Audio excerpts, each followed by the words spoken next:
Welcome to Anti-Fiction. This is a weekly nonfiction podcast where each week a theme is chosen, and I, Christian Yates, am joined by two guest hosts who have brought stories related to that topic. My guest hosts this week are former college student Matt Yates. True story. And future college student Kylee Pauley. Future true story.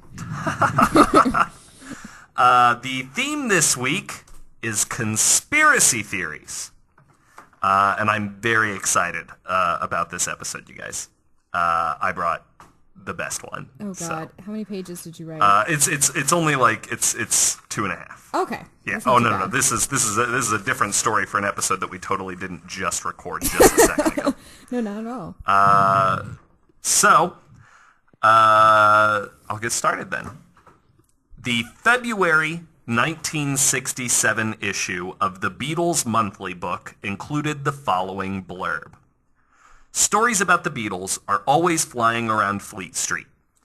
The 7th of January was very icy, with dangerous conditions on the M1 motorway, linking London with the Midlands, and towards the end of the day, a rumor swept London that Paul McCartney had been killed in a car crash on the M1. But of course, there was absolutely no truth in it at all, as the Beatles' press officer found out when he telephoned Paul's St. John's Wood home and was answered by Paul himself that he had been home all day with his black Mini Cooper safely locked up in the garage. So that was February 1967. That blurb was published.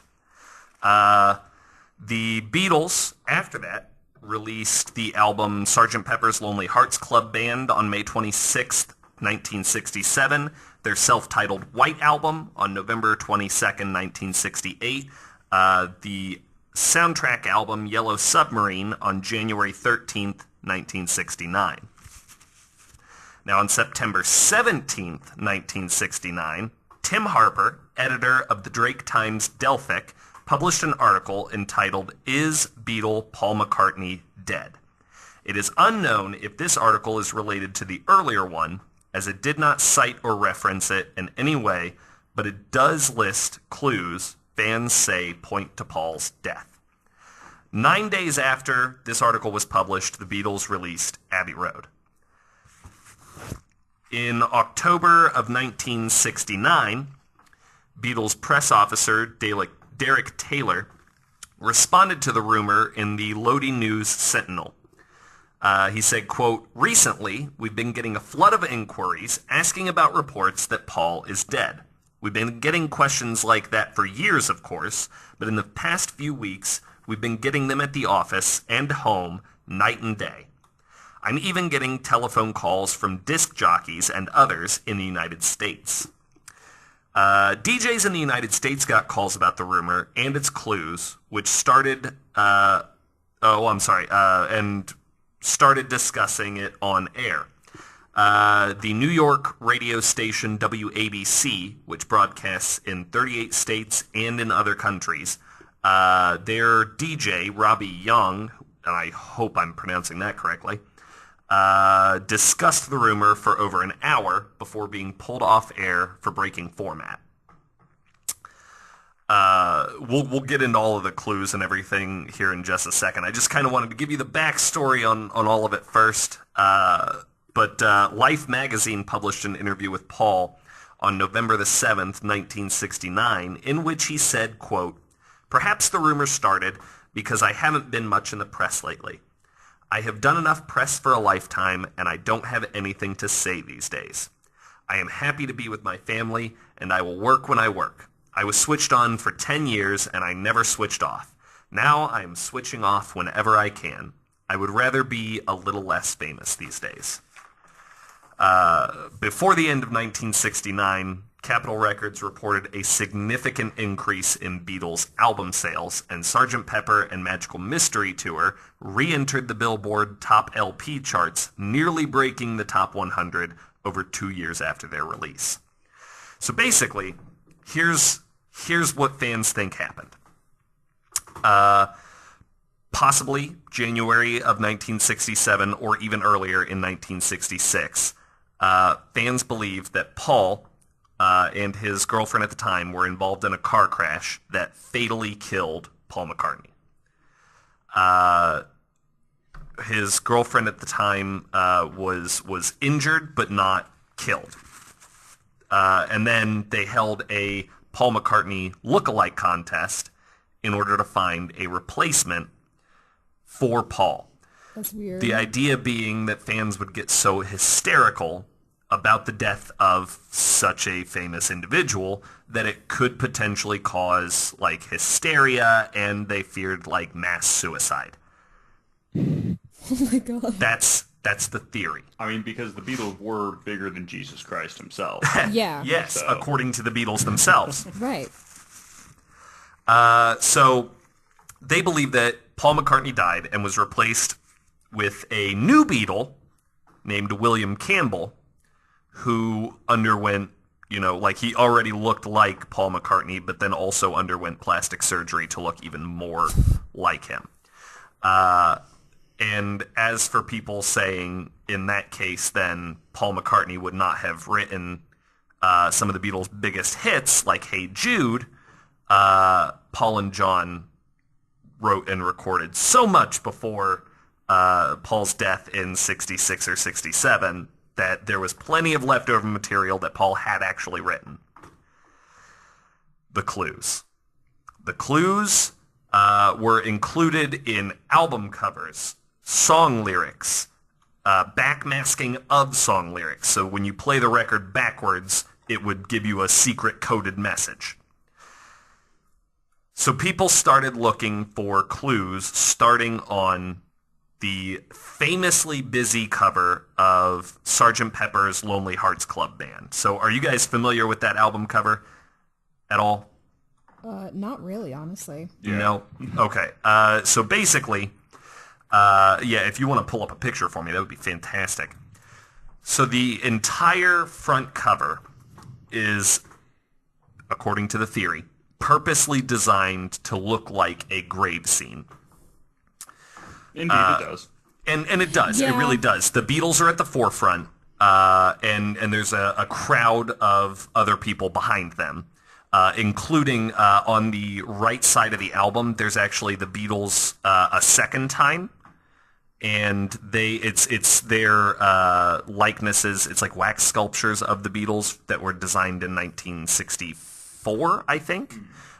So those are the original Beatles, right? Those are all of the Beatles. Yeah. And then the one in the center is the Beatles now, except for that Paul is a different Paul. That's the idea. That the wax sculpture is of actual Paul, and Paul, who is featured on the front of the cover in the center, is fake Paul. So it's designed purposely to look like a grave scene, and all of those other faces that you see there are the gathered mourners. The ground at the forefront looks to be a freshly dug piece of earth, complete with floral decorations, with a gravestone-like bass drum. Every face in that crowd on the cover of the album is either someone who died or had a near-death experience. Faces in that crowd include Edgar Allan Poe, who had a very tragic death, Marilyn Monroe, who died of a drug overdose, Lawrence of Olivia, Bob Dylan, who in 1966 had a near-death car accident, and the only other dead Beatle, Stuart Sutcliffe. So the bass drum in the center, when a mirror is placed at the center of it, seems to spell out 111X, he die, potentially giving us a date. Because they're British, they would have put the day before the month, so that means that it would have been the 11th of September. 1-1, and then the 1X, which would have been a 9. It's a Roman numeral 9, and then he die. And the arrow, there's like an arrow in between he and die, and it points straight up at Paul. It's a bit weird. A little bit. Yeah. Yeah.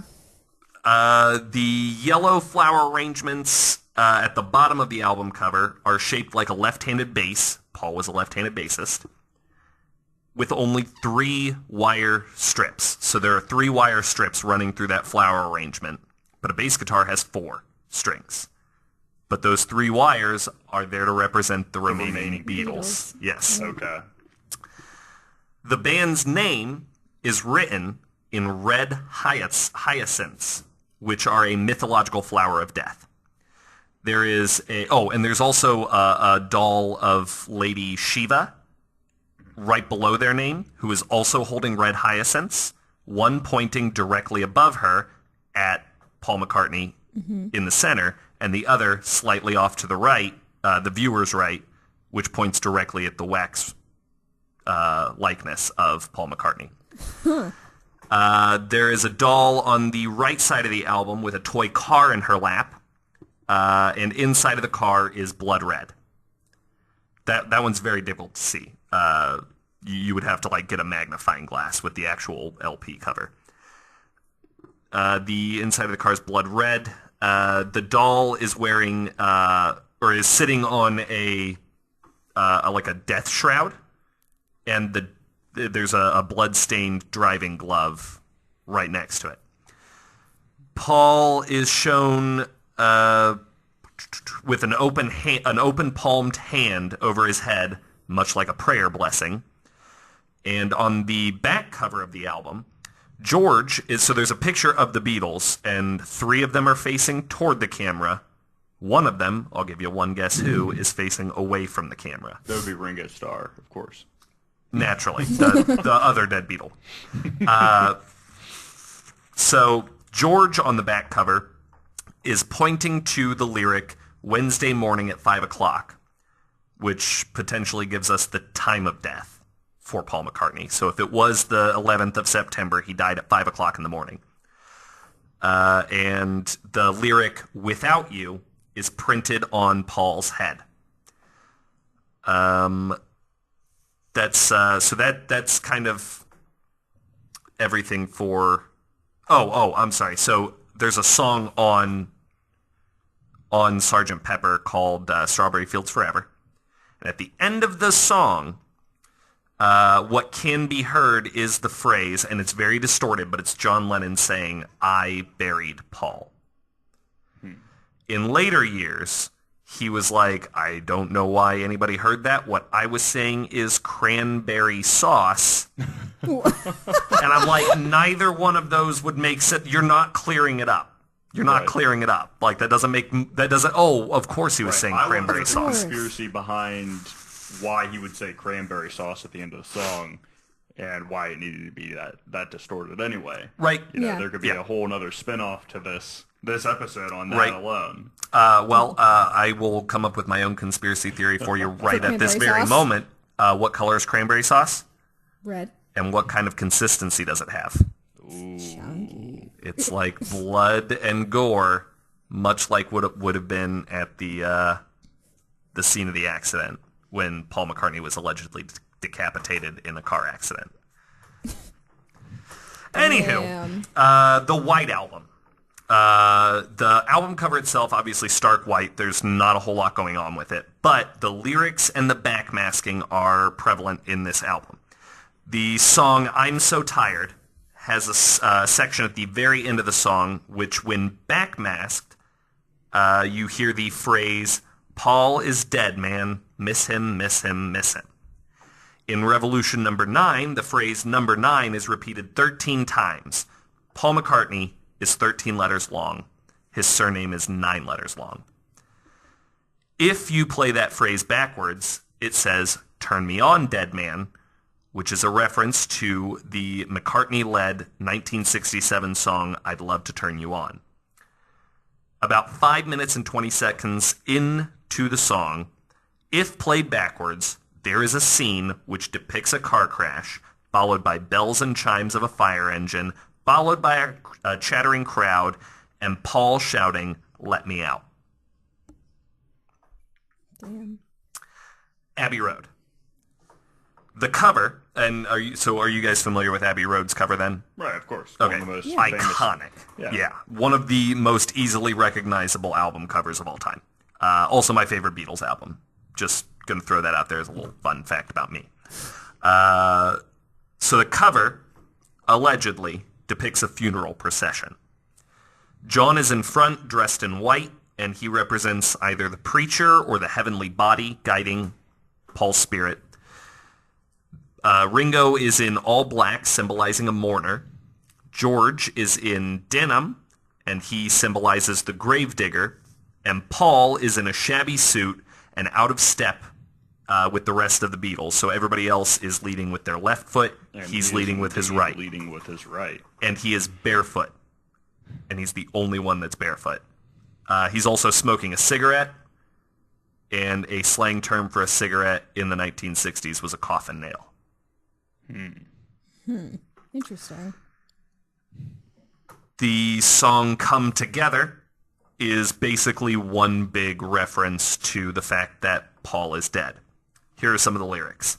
He got juju eyeball, sunken eyes, much like a corpse. He wear no shoe sign. Paul is barefoot.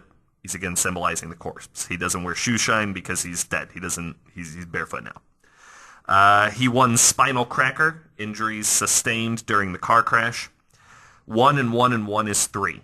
We're coming back to that theme of 3. It's something that appears all over Beatles songs, Beatles album covers, the 3 remaining Beatles. Got to be good looking because he's so hard to see. Paul was the cute one, so a replacement would have to be also the cute one. So he's got to be good looking. Come Together Right Now Over Me. That is from Paul's perspective at the gravesite.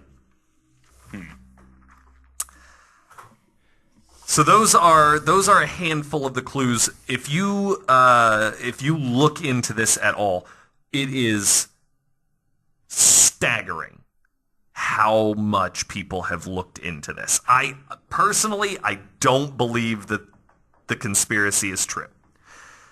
Because fucking why? Why would they go to these lengths? And especially what the Beatles broke up in 1970. So we're 48 years beyond the Beatles having broken up. Right. Why would they continue to be like, no, this is a rumor? I swear to God, if on Paul McCartney's deathbed he goes, my real name is William Campbell, I'm going to piss myself. The rumor, though, has been referenced in all kinds of different media throughout the years. A 1970 Batman comic parodies the legend. On the cover of the Batman comic, they are watching a hippie-looking band with like flower pattern shirts coming down, and they're like, here comes the band. One of them is dead, but which one is it? And Robin's got the album, and he's like, the proof is on the album cover. Which one's dead? And then like one of the ones on the album cover is facing the other direction. In 1993, Paul McCartney released a live album entitled Paul is Live, referencing the rumor, which parodies the Abbey Road cover and its clues also. Like it's set also on Abbey Road, and it just like parodies all the different clues. In a 2017 episode of Rick and Morty, featuring something called the Truth Tortoise, which I vaguely remember from the show. The Truth Tortoise speaks a garbled sentence to Morty that, if played backwards, results in, I'm a Beatle, Paul is dead. That's perfect. Right? You know, that sounds exactly like something that Dan Harmon would do. For sure. Yeah, just to fuck around with people. Right. In 2010, a documentary was released entitled Paul McCartney Really Is Dead, The Last Testament of George Harrison. I have watched this documentary. I watched it like 6 years ago. The film alleges to be audio tapes George recorded shortly before his death in 2001, wherein George confirms Paul is dead and reveals the entire cover-up, which has to do with like MI6 and like all of these like government. It's a government conspiracy. They didn't want mass suicides, and like he goes through. That's where I learned that fact about like Paul and George had written a bunch of stuff before Paul died. I learned it from this documentary. And he gives the who's and the why's and reveals the entire cover-up. But the voice sounds nothing like George Harrison. It sounds absolutely nothing like George Harrison. That's awesome. But it's still worth a watch. It's like an hour and a half. You can also watch it on YouTube. It's like $1.99 on YouTube. Not bad. But that's the story of Paul is Dead, the greatest government cover-up in human history. Shit. So... Why? I guess. So looking at the album cover, the Sgt. Pepper's Lonely Hearts Club, you started like pointing some things out, and it is kind of eerie, if just all of those things kind of lined up. Right. At the end. It's highly suspect. Right. But why would they go out of their way to like, give these clues? Here's what I think. And I sort of read a little bit of something that kind of gives credence to this. Here's what I think. That 1967 rumor happened. Like, Paul, there were reports that maybe Paul was in a car accident, but don't worry, he's perfectly fine. It was somebody else. The Beatles got wind of that, and then they were like, wouldn't this be great for publicity? So if they just want to fuck So if around they with just people. steered into it, Yeah. and it worked. If that's the case, it worked because because Capitol Records reported significant increases in all of the Beatles' catalog. 2 of the albums that had been out for over 2 years re-entered the Billboard charts. And so you're saying that it's directly because of the theory then that that Paul McCartney's dead, and in assuming that Paul McCartney is pleasantly still alive, Right. and the Beatles knew people would think, right, if they poked fun at it, perhaps, or if they said, if they gave us, because it was 3 months after this issue was released that they put out Sgt. Pepper, so they would have had plenty of time to say, all right, so what if we trick people maybe a little bit and release an album with a cover that is full of subliminal messaging, and it strongly hints at this rumor, and they did it as a joke at first, and then people they got out of hand, and everybody got sick of it because John Lennon went on later to say people who keep perpetuating this rumor are freaks. He said that in a song of his, that the people who are doing this still are freaks. But that's what I think a little bit, is the Beatles. I mean, I have to imagine, because this magazine got in touch with their press officer enough to get this blurb, and then I'm sure the press officer was like, did you hear about that rumor that you were in a car accident? And they were like, do tell. Yeah. So that's kind of what I think. It seems a bit way too... That's what I hate about some conspiracy theories, is they're like, oh, there's that one thing, like the Illuminati meme? Yeah. Where there's just there's a triangle there, that must be the Illuminati. That's what makes me upset about conspiracy theories sometimes, because they take one thing and they run with it. But that's how you get some of the best conspiracy theories. Right. Everything is a stretch. Yeah. If it's not a stretch, it's not a conspiracy theory. Right. I mean, and there's always that ounce of maybe a little, an ounce of truth involved in all of these kinds of things. And then, especially if we're talking about the Beatles really perpetuating it, because otherwise, if they ran with this joke, we're witnessing something truly amazing. Right. Either the greatest PR stunt in history. The greatest marketing PR stunt ever done in the history of the music industry. Right. And because people who like the Beatles were already going to buy their albums, and then people who didn't like the Beatles are going to buy the albums now so they can look into it themselves. Yeah. Absolutely. Yeah. The greatest PR stunt in history. That's brilliant.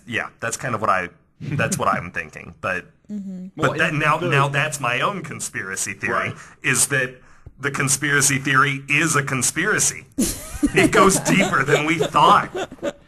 What I can't like stop like thinking about though is just how many of these different conspiracies the Beatles are, a part of.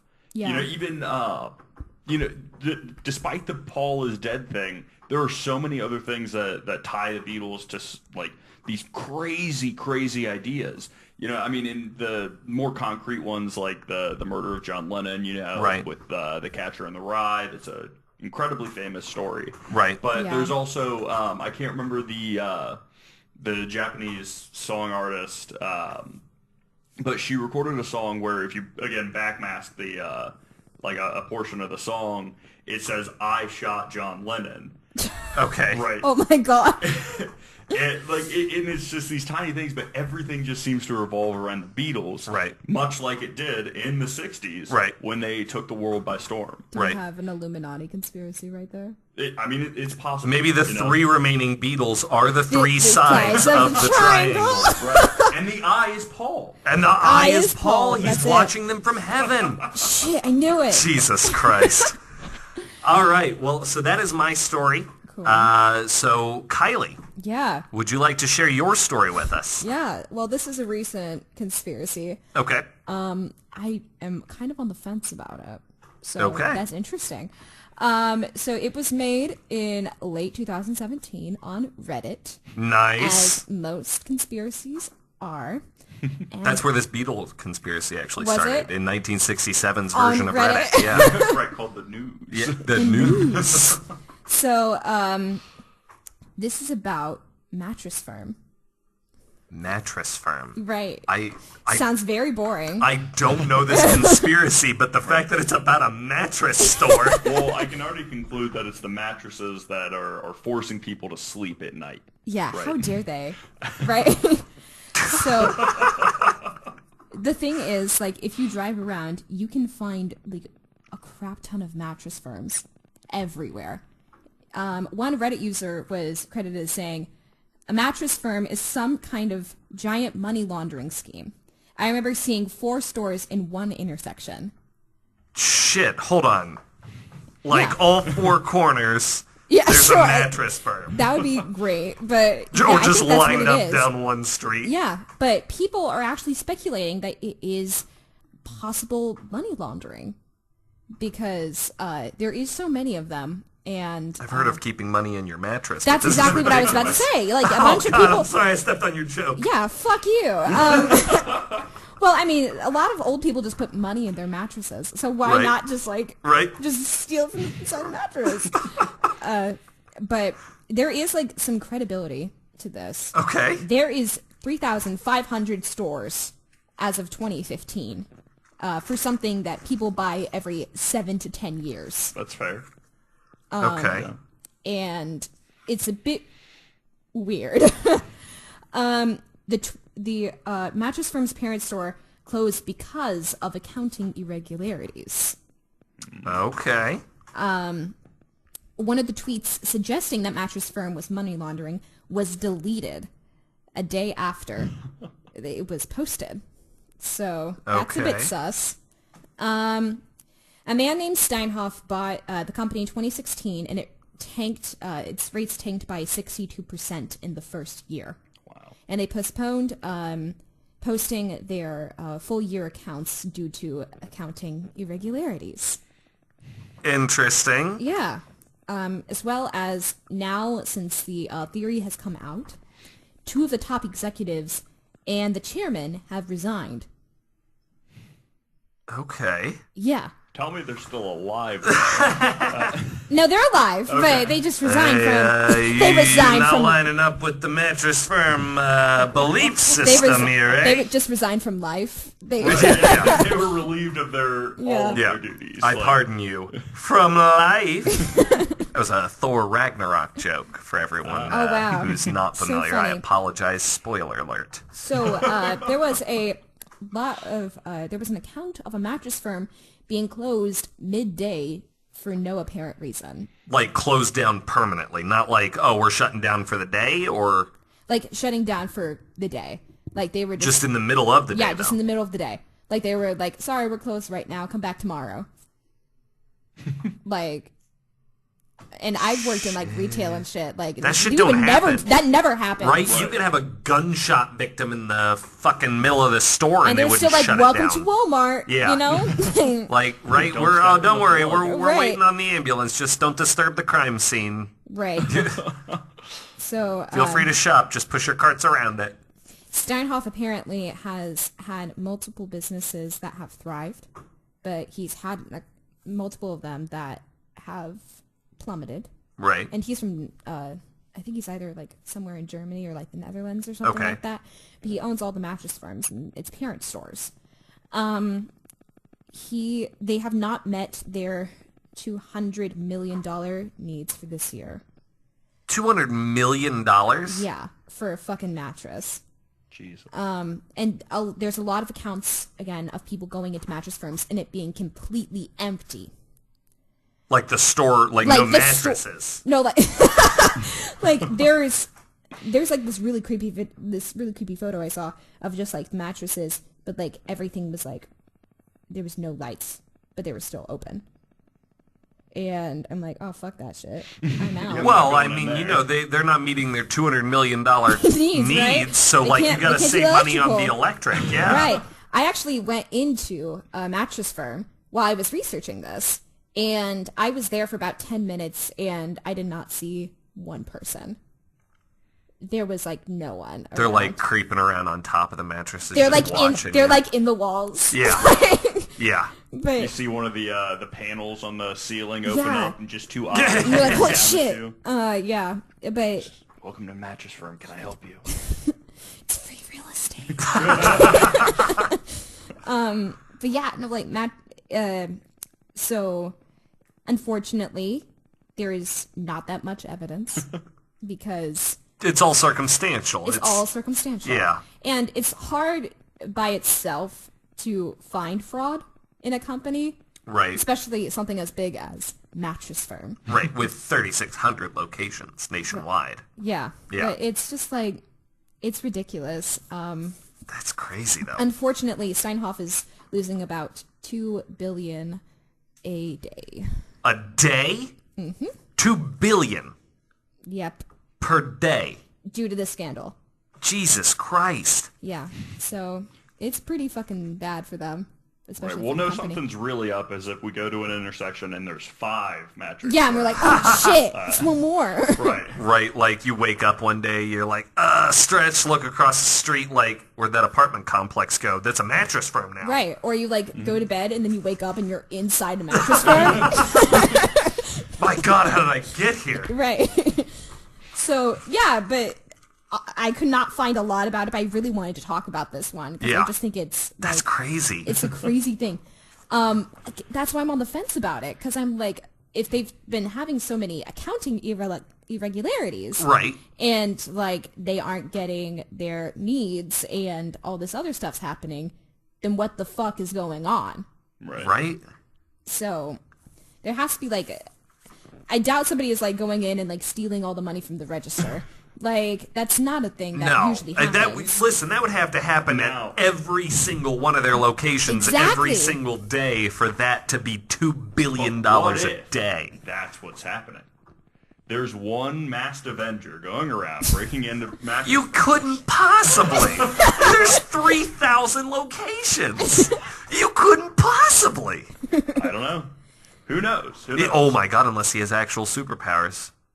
Unlike the guys from the first episode. He's like awful Santa Claus because he can get around the entire country in a single night. Yeah. But instead of giving children gifts, he's, robbing mattress firms. You know what we should do? We should go to a mattress firm and just like check under every mattress. Pull out a knife. I know the money's in here somewhere. Fucking somewhere, right? But that's crazy. I've never heard of that before. Yeah, it's new. It's like super new. That's nuts. It's crazy. Again, there's not much evidence, which sucks. But we just got to give it time. Gotta give it time. Right? Until the other shoe drops. Keep your eyes and ears open, listeners. If you know anything about mattress firms, shady shit, please let us know. Apparently, a lot of locations are closing too for them, which is crazy. I think that they're cutting back because they're like, oh shit, people are getting. People know what's up. Right. People know what's People are up. too close to the truth. Yeah. But We can't keep whacking all these people. Like, that's going to get suspicious. We'll just close locations. yeah. So, all right. So I did look it up. Since December, they've closed 200 stores. Oh, that's good. Since December? Since December. Well, they announced that they would be closing 200 Oh, stores. oh. it may Okay, so not- that's be like, whoa. it would be that was That's when really they announced fast. they were next going. couple quarters, but still, that's Okay. 200 stores across the country. Yeah. Well, that's only going to leave them with 3,400, How's that going to Exactly. work? right? How will I get my mattress? With that many Yeah. less Are, factories up, I wonder, are they only selling to, like, princesses who have a P underneath one mattress, and, like, they just stack them up? 45 mattresses. Yeah. Yeah. How do you make like that much money in a day, honestly? How do you lose that much money? That's and also still a be able thing. to, Yeah. like, For something stay that open? people buy like every 7 to 10 years. Right, and I mean, mattresses can get kind of pricey, but, like, Yeah. still, like, isn't Mattress Firm's thing, we keep our prices low because it's directly factory to, is the store, right? Yeah. Isn't that their thing? Yeah. Maybe I'm confusing them with a different mattress place, but how many of those could there possibly be? Right. Jesus, It's that's just crazy. that's fucking nuts. Yeah. But that's all I have. You go ahead.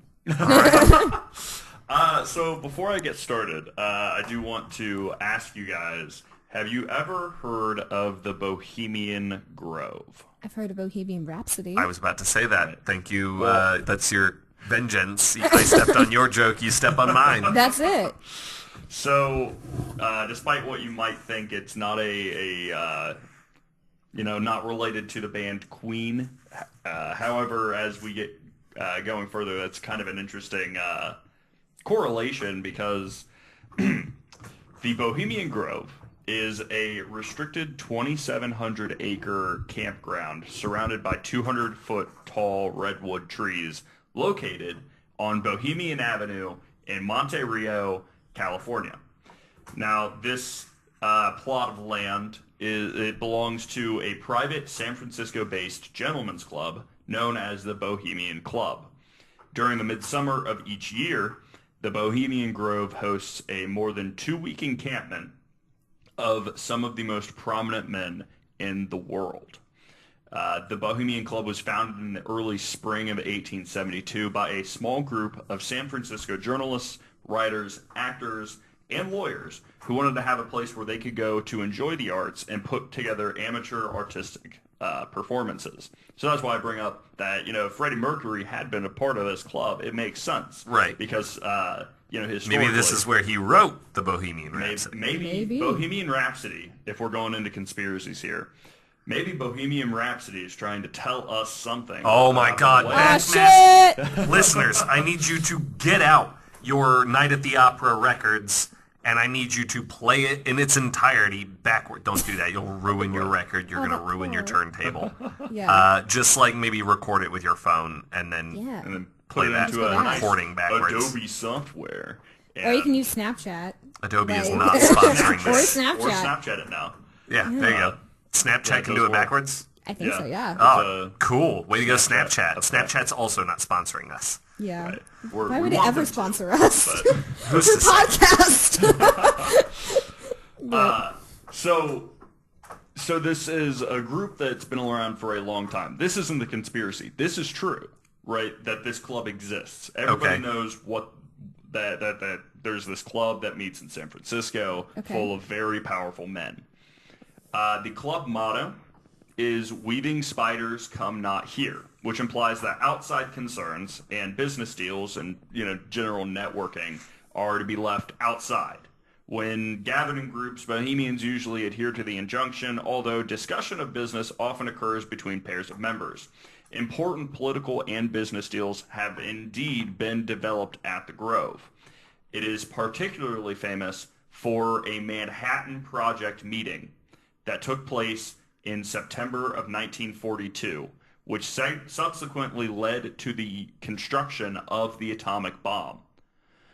Those attending this meeting included Ernest Lawrence, J. Robert Oppenheimer, the S1 executive committee heads such as the presidents of Harvard, Yale, and Princeton, along with shit. representatives of Standard Oil and General Electric, as well as various military officials. Some past members, you might recognize a few of these names. Some of them would still, be members of the club. However, some of them have passed, and those include George H.W. Bush, Clint Eastwood, Richard Nixon, Herbert Hoover, Ronald Reagan, World War I pilot Eddie Rickenbacker, and many other writers, painters, etc. Now, it is an all-male membership, and although no woman has ever been given full membership into the Bohemian Club, the 4 female honorary members were hostess Margaret Bowman, poet Ina Colbrith, who served as the librarian for the club, actress Elizabeth Crocker Bowers, and writer Sarah Jane Lippincott. Dude, I plan to become the first female member.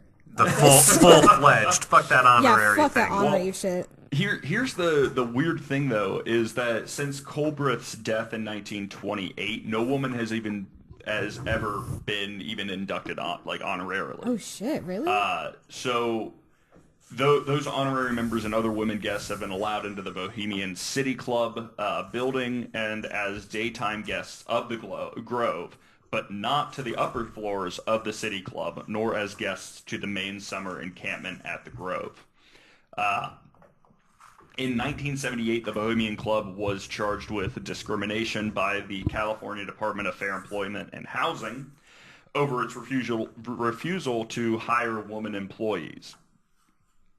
In January of 1981, an administrative law judge issued a decision supporting the practices of the club, noting that members at the Grove urinate in the open without even the use of rudimentary Still want to go, facilities. Kylee? Hell yeah. That is a direct Bunch quote. of old white men hanging brain. Right. That's the Oh my dream. god. And that the presence of females would alter club members' behavior. Clearly, hopefully at least. However, the judge's decision was overruled by the State Fair Employment and Housing Commission, which on October 17th, 1981, ordered the club to begin recruiting and hiring women as employees, not members. After 40 years of membership, though, the men earn what is called an old guard status, giving them reserved seating at the Grove's daily tasks, as well as other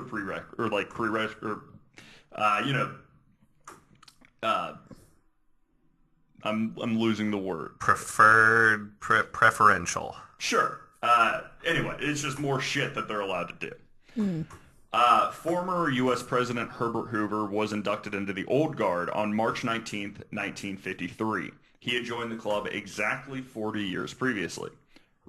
Redwood branches from the Grove were flown to the Waldorf Astoria Hotel in New York City, where they were used to decorate a banquet room for the celebration. In his acceptance speech, Hoover compared the honor of the Old Guard status to his frequent role as a veteran counselor to later presidents.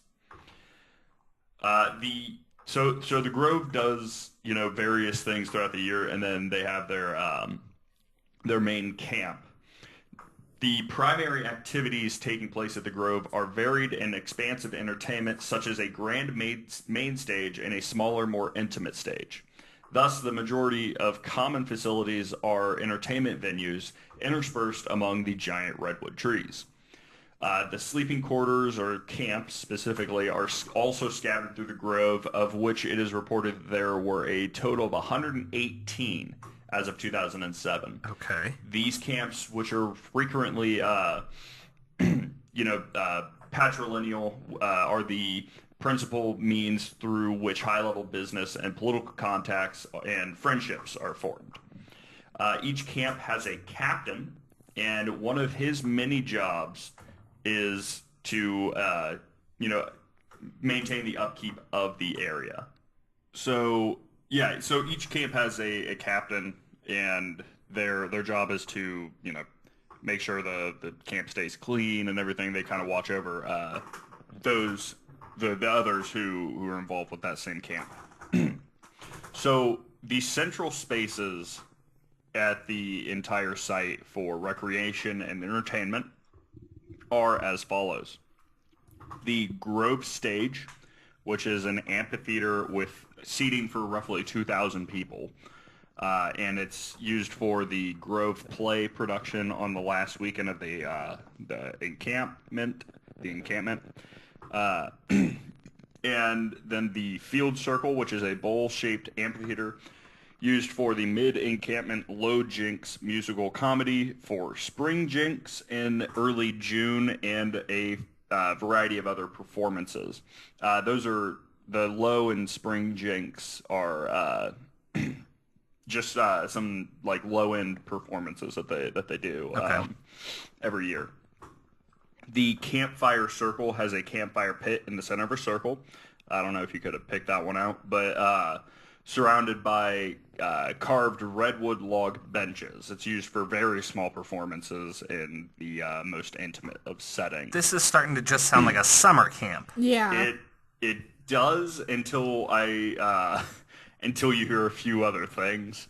Right, but it just sounds like, let's roast marshmallows and play the acoustic guitar, like... and put on a play. Right, it sounds innocuous. Kumbaya, all that.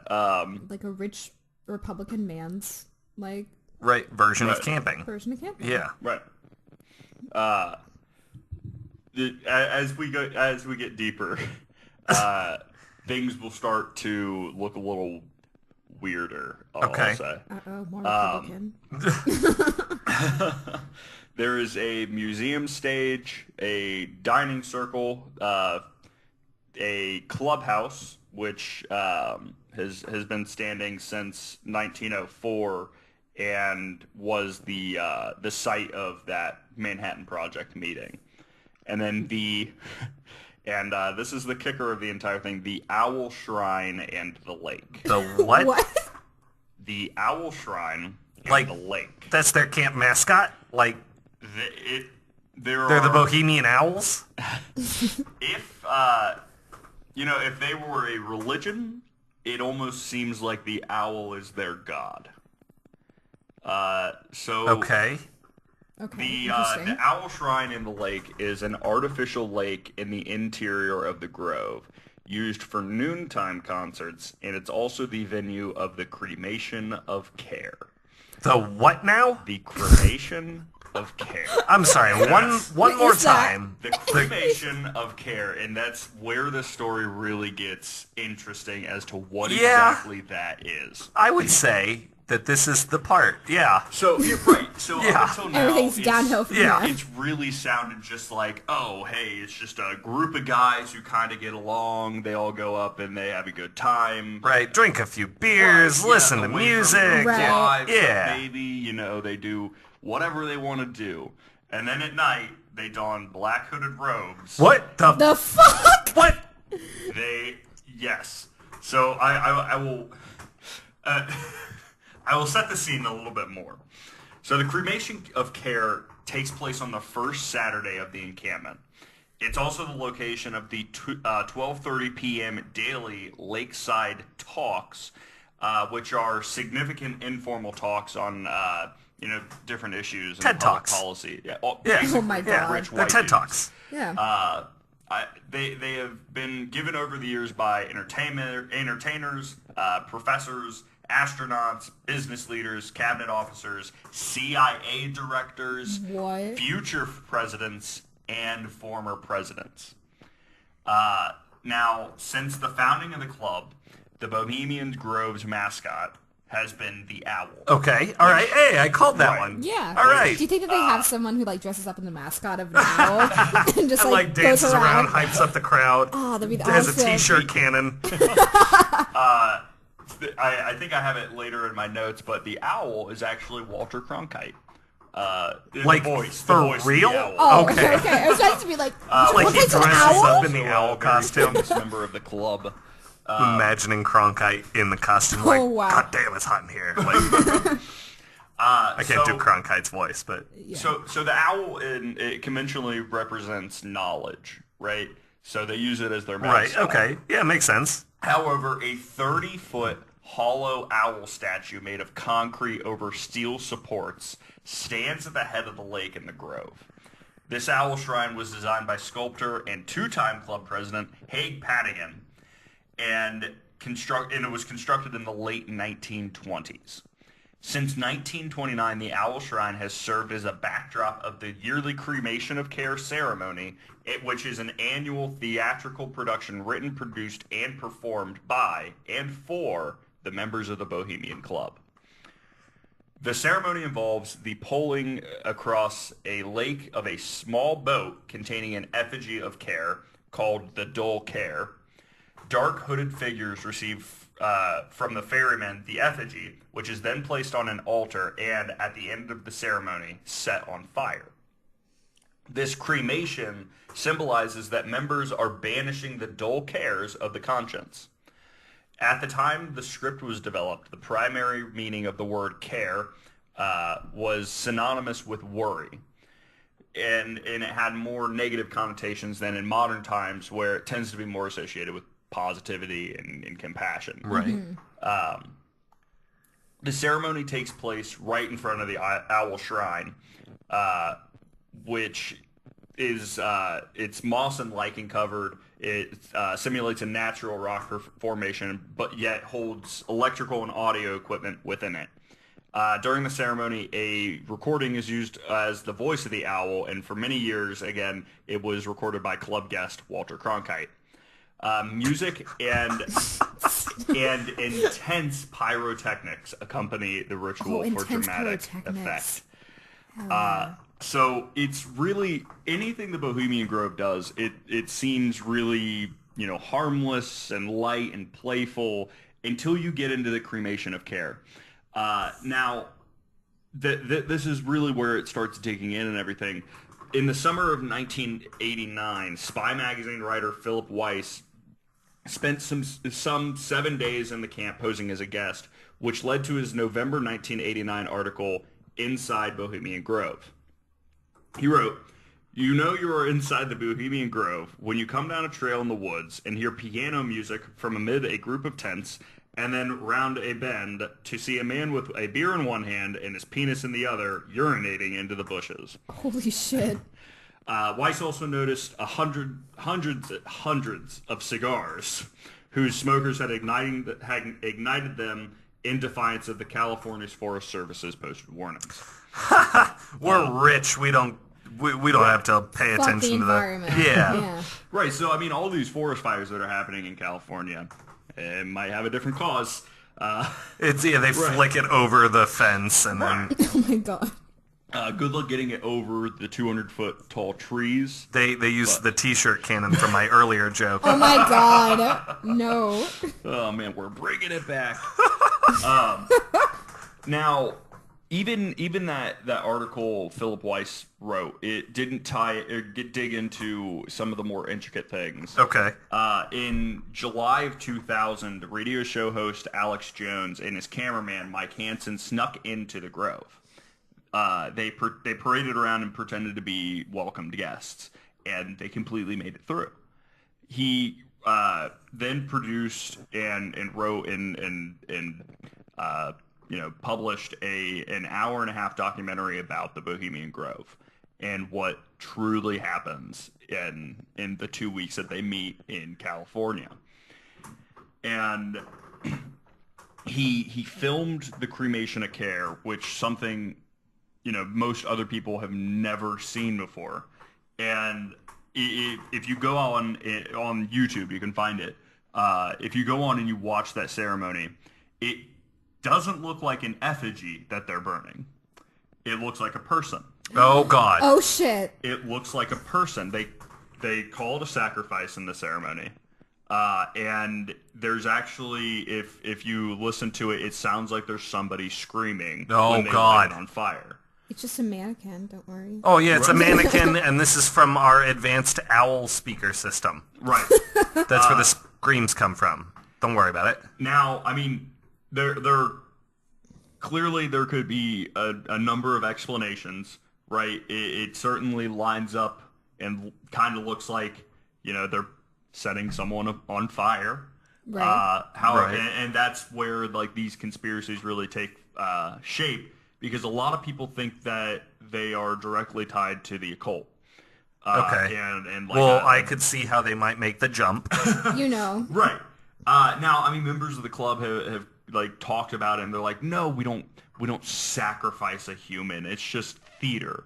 Like, this is in that it's not meant to represent really a person. Expensive, very realistic theater. Very realistic. Yeah. Very expensive, yes. But they light this effigy on fire, basically, and like the ritual, they're saying, oh, we like, release the dull care and something about midsummer, but it's very cryptic and kind of disturbing. Like, okay. and for those listening, I would definitely urge you to go watch the video, because it just something about it it doesn't sit right. It's disturbing and incredible, but there are a few different theories on it.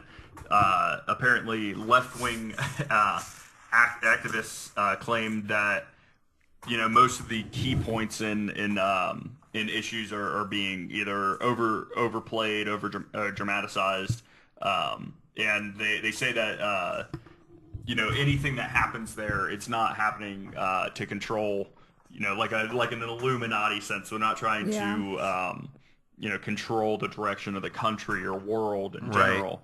And that even the planning, the Manhattan Project meeting that they held was actually, very separated from the group itself, that the only thing that could tie to them is the fact that they were on the camp site. Like that they were all members, basically. Right. They were just like, oh, no, we're all members, so we're just going to meet here. Right. Because it's secluded, it's private. Mm-hmm. But it has nothing to do with the actual practice of the club. Right. Which is satanic. Right. Basically. Right. That's what it sounds like. And that's the other side of the argument.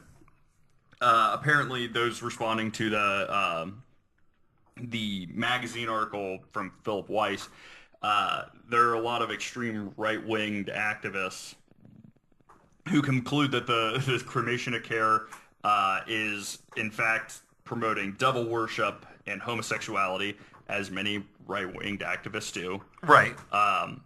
And they suggest that it's a child sacrifice at the Bohemian Grove.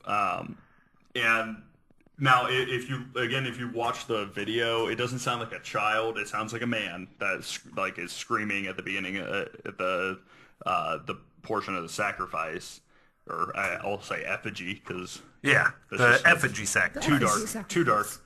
But it's unsettling to watch. Mm-hmm. You've got these 100 men on a stage wearing black robes and a priestly figure who, has this big torch and then lights the damn thing on fire. But again, I urge you to watch it. But it does bring up the question, what do they do in the Bohemian Grove? Yeah. Some people think it's devil worship. Some people think it's just a big party. But that starts with burning a gay child. To summon the devil. It sounds like a frat party just anyway. Yeah, right. Really, yeah. It's not unlike most parties I've been to, except for with more money. Mm-hmm. Yeah. More They buy liquor in glass bottles. Yes, yeah. I gotta go for that plastic shit. Right. But yeah, so that is the story of the Bohemian Grove. It is a legitimate club that exists, but the things that they say they do versus what people think they do, things start to not add up. Yeah. So. I mean, you got to think, like, what will a bunch of rich white guys do just when you're put into a little setting where you can do whatever you want? Yeah. Surrounded by... I am surprised at the lack of women, because I feel like a bunch of rich guys, right? Because they're rich and they can do whatever they want. Well, anyway, and now they're in a secluded... Comes in. Oh, okay, I see. Yeah. Okay, so they're like, so all these rich men go off into the woods so that they can get it on with each other, because they can't do that outside the Grove. Yeah. Dude, imagine Putin and Donald Trump chilling in the Grove together. They're just hanging out in the jacuzzi, they're looking into each other's eyes longingly. Right. It's beautiful. It really is. Celine Dion playing in the background. Oh no! There's no women. Right. Well, So no, but like it's on the owl stereo. It's actually Walter Cronkite singing it. Yeah. Oh my god! What if they actually had like an owl stereo? Like they just play all men's songs. I'm imagining you said Clint Eastwood was a known member of this, so I'm imagining that like one year they get together to do that performance, and he's like, "I'm so excited, I got the lead this year." Like I get to burn the child. It's a dream come true. I've been wanting to do it since Dirty Harry. Oh my god! That was Clint Eastwood, right? I don't really know. I didn't watch any of his vaguely racist films, so that's awesome, though. Yeah. And incredibly alarming.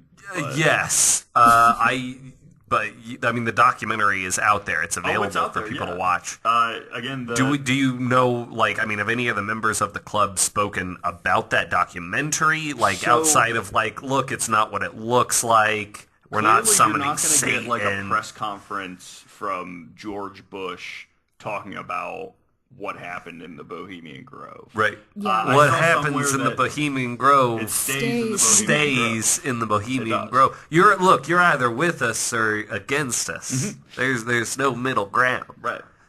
Now, someone did like yell something at Bill Clinton about it. And it's kind of funny. Like I don't know what the I'll call him a heckler. What they yelled at him specifically, but Bill Clinton just turns and responds. He's like, "Bohemian Grove, isn't that where all the drunk rich Republicans go and jerk each other off?" Classic Bill. Right. Yeah. That's amazing. But so it does seem to be mostly Republican members who enjoy the Bohemian Club, but you had a lot of these famous people. And not just limited to politicians, but you had musicians, actors, painters, writers. Dude, imagine Gary Busey in that. He would make a great priest. He really would. Oh my god, that'd be I would like go to the Bohemian Groves just to watch that. Right, just to watch him perform. Yeah. It would be beautiful watching him set fire to a small gay child, helpless child. Yeah. Oh my god. Holy cow. Yeah. Well, that's something I'm going to look into. I want to see that video. It's haunting. Yeah, for sure. All right. Well, awesome. Thank you guys very much for dropping by and recording the show today. Listeners, you can always tweet us ideas for stories or themes, or if you have a favorite guest, you can let me know. That I'm your favorite specifically. Oh my god. Of course. You can follow us and tweet at us using our handle at AntiFictionCast. You can also catch Kylee Pauley in the podcast, the other podcast she's on, Zulaplex. By Race Bridger on YouTube, Apple Podcast, and iTunes. Awesome. Yep. Well, thanks, everybody, and we'll see you next week.